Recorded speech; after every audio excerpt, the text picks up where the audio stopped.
to Rating the List, where we review, discuss, and reimagine popular movie lists objectively.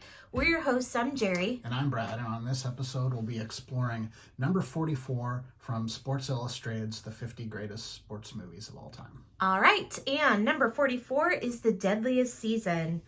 Released in 1977, directed by Robert Markowitz, starring Michael Moriarty, Kevin Conway, and the film debut of Meryl Streep. Journeyman hockey player Jerry Miller adopts a more aggressive style to remain on the ice. That aggressive play leads to the death of an opposing player, and authorities charge Miller with manslaughter.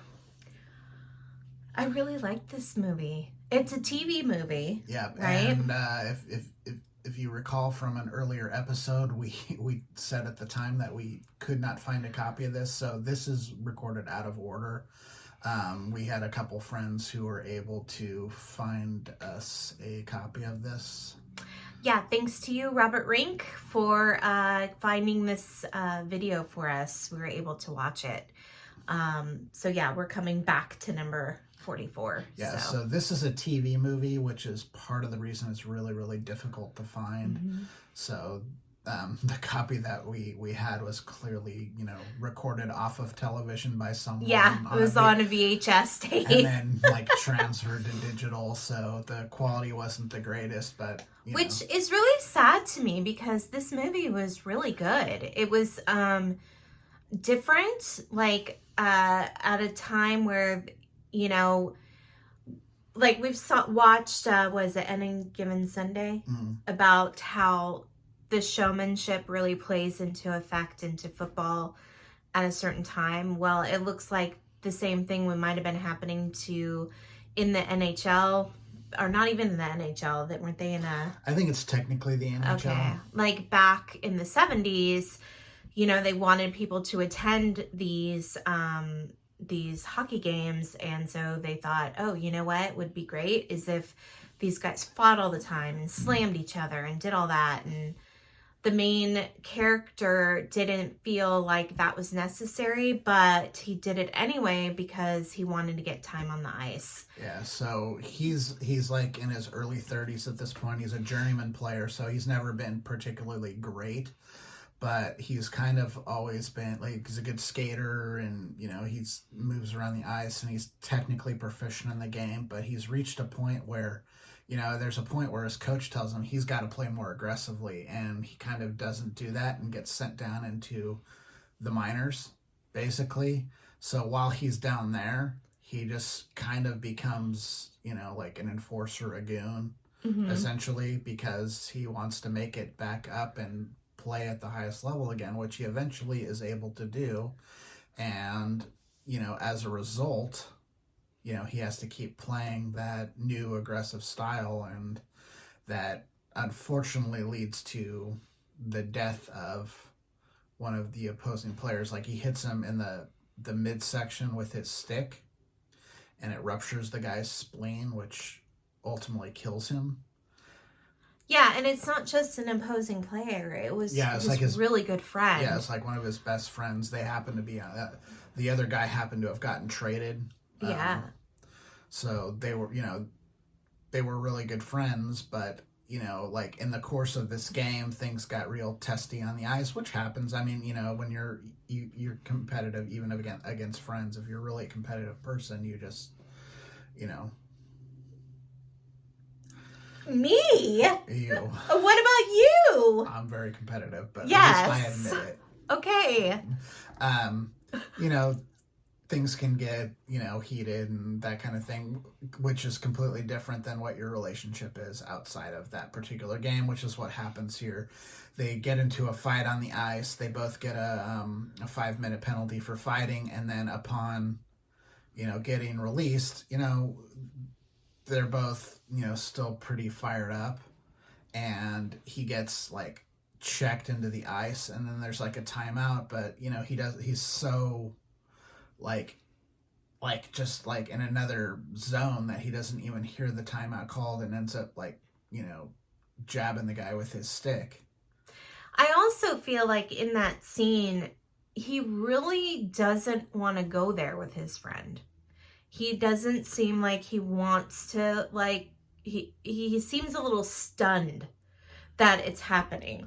I don't think he wants to go there with anyone. It's just a Yeah. requirement of him being able to stay on the ice for however many more years he's got to play. Like, I think they mentioned he's like 33 years old, which for a professional athlete, in most, major sports, and the major sports around here, football, baseball, basketball, or Yeah. hockey, you're already on like the downslide of your career here. So he's not going to get any better as a player, and he's doing whatever he can to, the difference between, like, when you're like a journeyman player, regardless of the league that you're in, the difference between being at the pro level and being in the minor league level is like huge. Like, I know the economics for baseball.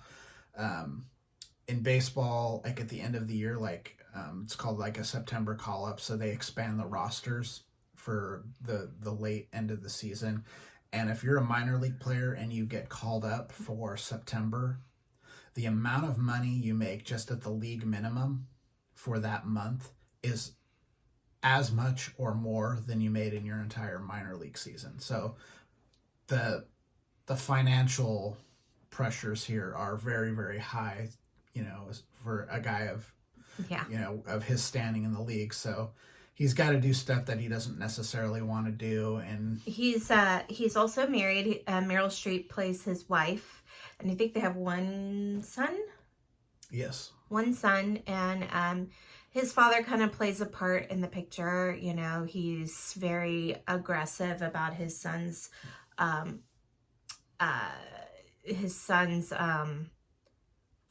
is the word? His son's progress, I guess, in hockey, and doesn't get the fact that his son might be going to jail for killing somebody. Yeah, it's so strange. Like, it doesn't occur to him. He's just like, I'm not fighting for my career here, Dad. Yeah. I'm fighting to stay out of jail. Yes. I think the most interesting part of the movie is the defense that his lawyer puts forth, which is, it's really an indictment of the league. Yeah, like, where's the line? Like Jerry was saying, the league is promoting this aggressive style with the fights and all that to attract fans. And then at the same time, now they're condemning this guy who got in a fight and happened to kill someone. It's like, where's the line? Where's the line, and how does that mesh with the message that you're putting forth? Mm-hmm. It's the same thing like that happens in the NFL. Is you've got this super aggressive game, and then they kind of just brush under the carpet, all these head injuries and a lot of these guys, domestic violence stuff that happens or other violent crimes that happen. They kind of just sweep it under the league. It's like you've got this super violent sport, and you expect these guys to just be able to turn on and turn off the violence, and sometimes you can't do that. They're human beings, especially if they're all on performance enhancement drugs. That's the other thing too, is like this Jerry Miller's at that kind of point in a journeyman's career where they make those kinds of choices, right? It's like, if I do this thing different, playing more aggressively, or if I take X, or do something different that's going to keep me on the ice a little bit longer. Yeah. And it's interesting because he starts playing this way, and he's getting really popular, and he's got like a nickname. I can't remember what they nickname him. I can't remember. Killer? Yeah. And like when he's in the minor leagues, like, they do this thing where, they basically like make fun of like the fact that he's like so aggressive, like he's going to go to jail. They like literally put a ball and chain on him while he's on the ice as like a halftime promotional thing. Yeah. Like foreshadowing what's eventually actually going to happen to him, which. Yeah, it's crazy. Yeah, so he's doing this whole thing, and his wife comes to visit him as he's playing, and she's like, what are you doing? Like, she's like, I never seen you play like that before. Not only you know? that, he's changed like in their personal life too. Mm-hmm. Again, he's more aggressive in their personal life too. So, Yeah. and like even they have this conversation where, you know, she kind of admits that, Yeah, it kind of turns around a watching little it bit. the way, yeah, like that kind of stuff. So it's like, she's admitting that she's basically the fans Yeah. in this scenario. Yeah. So it's like, where's the line? It's like, okay, did this guy actually commit a crime, or did this happen in the course of? Like, somebody had to take responsibility for it. Was he just the fall guy, Right, exactly. Was this about, PR or whatever and that kind of thing. So, it, it's a really interesting movie. It's good. Mm-hmm.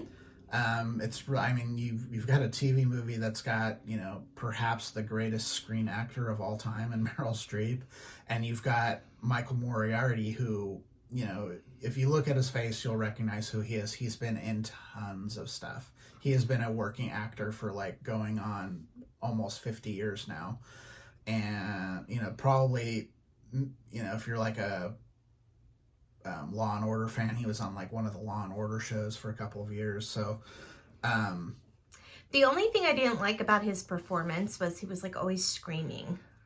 but you got to wonder if that's the actor or whatever. I think that's partly like it's kind of over dramatized because it's a TV movie. Yeah, and it is a bit dated. Yeah, like there's aspects of it that are dated. The biggest issue I had with it was the whole premise of the movie. I just don't think is something that would ever actually happen, because you've had instances where people have died in a boxing ring or been severely injured on the field of play, and charges are never brought.